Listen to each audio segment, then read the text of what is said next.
ज्या दिवशी ते प्रवेश करतील त्या दिवशी मी स्वतंत्र प्रेस घेईल आणि मग माझं मत मांडेल. अजूनपर्यंत त्यांनी प्रवेश केलेला नाही. मग प्रवेश केल्यानंतर मी माझं परखड मत मांडेल. विधान परिषदेसाठी महाविकास आघाडीकडून सातारा सांगली जिल्ह्यातून किती नावं देण्यात आले आणि शरद पवार गटाकडून कुणाचं नाव नेमकं आज 29 तारखेला पक्षाच्या YB चव्हाण सेंटरमध्ये मी आज मोर्चामध्ये इथं आहे म्हणून, परंतु महाविकास आघाडीची बैठक होणार आहे. त्यामध्ये सातारा सांगलीला आम्ही NCPला म्हणजे राष्ट्रवादी शरद पवार गटाला आपण ही मागणी केलेली आहे. आज त्याच्यावर अंतिम निर्णय होईल. सांगलीतून आणि सातारातून आम्ही संख्याबळ नसला तरी विरोध म्हणून कुठल्याही प्रकारची निवडणूक बिनविरोध न करता यांना विरोध करायचा आणि ती लढाई या विभागनामध्ये फायदा होऊ शकतो याचा अंदाज घेऊन उमेदवार उभा करतो. बाळासाहेब पाटील तुमच्या नावाची चर्चा आहे, नक्की यातली कोणाचं नाव वरती लागत? आम्ही आज की निर्णय झाला की कोणाला ही जागा जाते की मग बसून आम्ही निर्णय घेऊ आणि त्या निर्णयाच्या संदर्भामध्ये आम्ही उमेदवारी ज्यावेळेला जाहीर करू तेव्हा सगळ्या जाहीर करू. नावं कोणाची घेणार? बरीच नाव आहे, आता सांगणे बरोबर नाही. अंतिम झालं सगळ्यांची नावं असतात. माझं तर नाव प्रत्येक निवडणुकीला असतं. मला वाटतं की त्यांनी ज्या वेळेला आंदोलन केलं त्या वेळेला त्यांना जी आश्वासनं दिली ती पूर्तता व्हावी अशी त्यांची मागणी होती. मग सातारा गॅझेट असेल, हैदराबाद गॅझेट असेल, याची अंमलबजावणी करण्याच्या आश्वासनाच्या बाबतीमध्ये सरकारने चालढकल केली असा त्यांचा आरोप आहे. म्हणून ते उद्यापासून उपोषणाला बसत आहेत.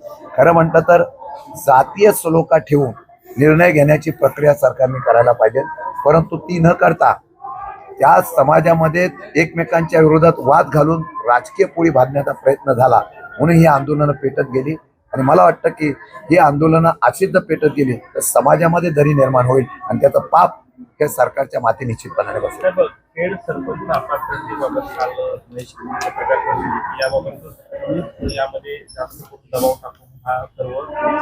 असं काही घडलेलं नसताना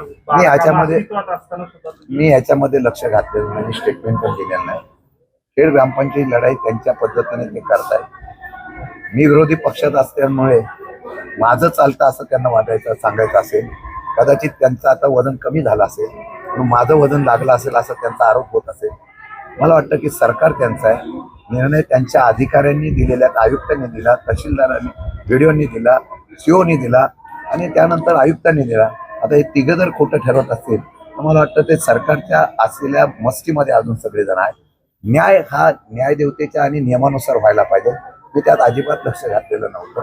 परंतु एक आहे, शेवटी कोणाला आपण पाठीशी घालावं. सध्याच्या परिस्थितीमध्ये बघितलं तर सगळीकडे ठेकेदार कॉन्ट्रॅक्टरांचा घोळका आहे आणि फक्त टक्केवारी चाललेली आहे. कामाची निकृष्टपणा नुसतं खेडमध्येच नव्हे तर नॅशनल हायवेच्या रस्त्यावर सुद्धा पाहायला मिळतो. वर्षानुवर्ष रोडचे खोदलेले आहेत. सगळीकडं एक गाव असं सांगावं की जिथं काम चांगलं झालं.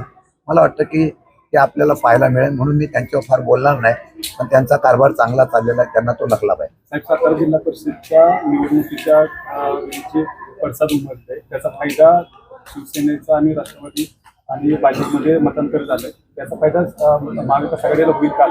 मी आताही त्या गोष्टीवर मी सांगतो. मला असं वाटतं की सातारा जिल्हा हा विचार पुरोगामी विचाराचा चव्हाण साहेबांचा जिल्हा म्हणून म्हणतो, किसनवीरांचा जिल्हा म्हणून आम्ही ओळखतो. त्या जिल्ह्यामधली एक संस्कृती आहे, ती टिकवण्याची जबाबदारी सर्व पक्षाची आहे. मी मागे ज्यावेळेला पाठिंबा दिला त्यावेळेला हाच विचार करून पाठिंबा दिला होता की कधीतरी हा विचार जपला पाहिजे. परंतु मला वाटतं की आता ती जबाबदारी अनेक वर्षापासून त्या विचाराचे काम करणाऱ्या सर्व पक्षाच्या नेत्यांची आहे. भाजपला या असलेल्या फोडाजोडा या प्रवृत्तीला बाजूला ठेवायचा असेल आणि सत्तेचा वापर करून शत्रूला आणि मित्राला संपवण्याची भूमिका घेणाऱ्या भाजपच्या विरोधात जर सातारा जिल्ह्यामध्ये सगळं बाजूला ठेवून सर्वसामान्य मतदार आणि तिथल्या नेत्यांनी विचार केला तर सातारा सांगलीमध्ये चमत्कार होऊ शकतो हा मला विश्वास आहे.